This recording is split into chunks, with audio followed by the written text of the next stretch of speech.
Okay. And go. So, Pam, your event is coming up May 14th. Can you tell Hmm. me a little bit about it? Yeah, it's called social media swag. Swag meaning like confidence, swagger. And so a lot of people in the urban area, or African Americans, or I would say boomers, because I'm all of that. I'm urban, I'm African American, I'm a boomer. They just don't feel comfortable with online stuff. A lot of people aren't even reading blogs. It's like, how do you get on a blog? How do you start a blog? I'm like, okay, we've got to know that blogs are like, that's dead. I mean, I don't need to keep explaining the blog. You just need to blog. And so Twitter, Facebook, YouTube, LinkedIn, all of those things are just major things that people need to learn how to do and dominate. That was really it, and a lot of people don't. And for instance, if you don't have a LinkedIn account, that's the main thing what people are looking at when they want to hire you for a job. What do you think some of that hesitation is from people? That's how someone has swagger. It's just like not really confident, not feeling that it's right, and then maybe not being in the right circle of the people that are doing it. So if they're not really venturing out and talking to people day to day about what they're doing on YouTube, or what's the new flip cam, or if they're not really talking technology with people as everyday talk. You don't have to be a geek, you don't have to be a techie to understand the digital world, because it's very personal. Kids can do it. We have a whole generation of kids that are doing things online, and kids can put up a blog, a video, and a podcast in a quick second. And so someone who's 50, they have, or above, they have a hard time maybe even asking some young person, how do you do that? Well, it makes sense, and I'm sure that that day of your event, they're going to get some of the skills that they need to feel a little bit more comfortable, or at least know some of the questions to Yeah, ask. and some of the questions to ask, they probably will feel more comfortable asking, because they need to see it hands-on, and actually say, well, how do you do that? How do you? And see, I didn't know until you asked, and so you have to know the right people to ask. I hang out on Twitter a lot. A lot of early adopters were on Twitter, so I always would ask them, and they would respond. People who know technology love explaining it to other people, and they love seeing that light bulb go off in their eyes, like, oh yeah, I got it.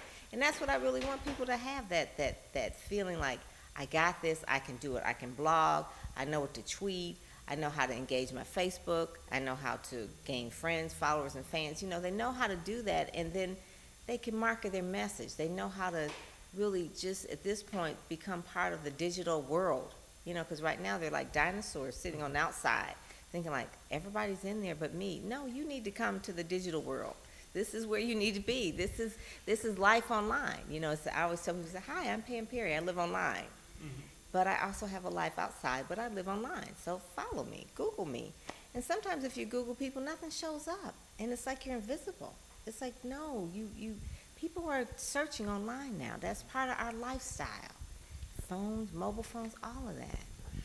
So, for people who don't want to be invisible anymore, what's the name of your event? Social media swag. Social Media Swag. Swag. Where's it going to be at? It's going to be at Schoolcraft College, so it's going to be in the University Wireless. Everybody brings their laptop. I'll show them, and that could be other thing too, in terms of maybe their computer systems aren't correctly set up, or don't have the capacity to do some of the things online. That could be a major thing. So a laptop workshop from 11 to 3, Schoolcraft College, and it is going to be, they get 30 days coaching after that. Because sometimes when you go to an event, it's like, oh, this is great. And then when you get home, it's like, I don't get my notes here. Can I call her? So 30 days afterwards, they'll get coaching from me online and that sort of thing. So they can know exactly what to do. My dream and my hope is that people really get this, they dominate it. For African Americans, it's a way that, if we had the Underground Railroad years ago, and it was a way to lead people to freedom, I just feel like the online thing is a way to lead people to different areas, whether it's jobs, information, to get businesses, to get financing for business. And so I don't want people to be left out in the cold, and so that's why I'm really passionate about it. When I know that Representative Jackson a couple weeks ago said iPads dragging us back, we got to take them away, and I know that you had some pretty strong opinions on that, just because I do follow you, and I read the blog, I follow you on Twitter. I knew that you were pretty passionate about that, and it really seems like that's become part of this cause for you, is proving that that's not necessarily what's hauling everybody back. No, it's the whole thing of it is that the iPad or any kind of advancement in technology is not taking away jobs. What is going to hold people in a position of not getting jobs if they don't learn the new technology.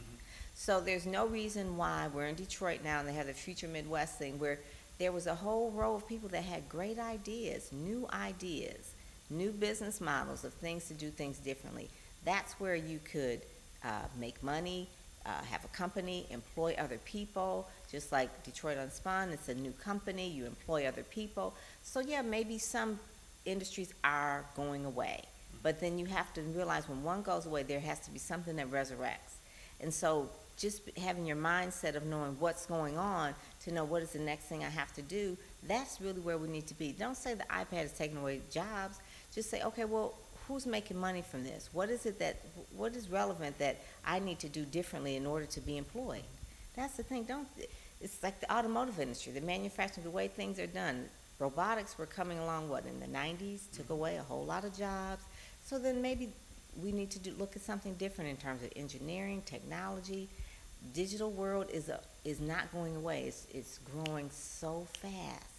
Yeah, so we've got to figure out how to keep our skill set sharp, and that's probably why you were down the street at Future Midwest. Yes. I love it because it just shows that business models today have to change, and books, music, the publishing industry, the music publishing industry has changed, and it's something little simple as like an iPod that changed the whole music industry, and then something as easy as a reader changed the whole publishing industry. Blogs is changing the way people read newspapers and magazines. So you have to look and pay attention to that so that you can learn what's next. And then really be on the curve, be on the cutting edge of it. So what are you doing to keep yourself on that cutting edge, especially getting ready for your conference coming up? Well, one of the main things is I do a lot of reading. So there are so many books now that are on the bookshelf at Barnes & Nobles and Borders too, even though they're going out of business. But there are so many books on that. And so I read a lot of the books. Yeah, you can read blogs and listen to podcasts and things like that, but you do have to read, you have to go to conferences, and you have to engage with the right crowd, so to speak. You have to have conversations, like I'm having conversations with you about what's new and upcoming. There's no way that people are going to know this by osmosis. You have to really engage yourself and know all about what's going on. So basically the main thing is just keeping up on it, being involved in it from day to day, knowing who to follow, knowing who the leaders are, listening to them, going to their events. And it's like it's an industry. So with any industry, you've got to be a part of it. You've got to be a part of that community. And for me, that's what's so fascinating about some of the social media tools is you can identify those leaders in an industry pretty quickly. You can see what they're publishing, you can see what they're saying, and you can inform yourself pretty well. I'm sure that's pretty similar to your experience. Very similar. I mean, there's certain blogs that I read all the time. HubSpot is one, and maybe Social Media Examiner. And you read them and you'll see the different people. You have to be curious. This is one of my things. It says you got to be curious and you got to click. So click and be curious. So you have to do that. And pretty much over and over again, you'll see the top 10 over and over again. You'll see those top 10. And so you need to follow them. I like going to conferences. Sometimes I told my husband yesterday, I said, I like going to conferences sometimes where you feel like, I don't know everything they're talking about. And it's kind of challenging you. It's kind of pushing me. It's like, I don't know about that. I don't know about content creation. I know about a couple of those things they talked about. But now I have to go and investigate. So you hear it. Don't let it pass over your head. But then go and Google it or Bing it or whatever you do, to find out more.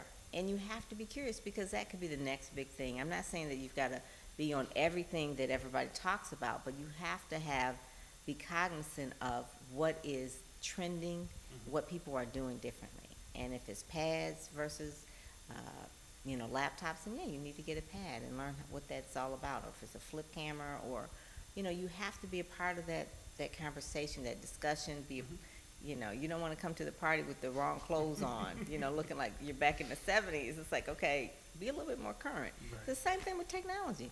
I tell people, I said, once we go to the bookstore, browse those books, or go to Best Buy and browse what's in there, or whatever, just technology, just to see what's new, physically touch it, so you can be aware of it. So click and be curious. Click and be curious, please. Click and be curious. Just, and you can follow anybody online now. I mean, nothing is secret. Yeah. So I could Google Dave and say, okay, well, what's he into? And I could find out a whole lot of information. Well, thanks, Pam. Thank you, Dave.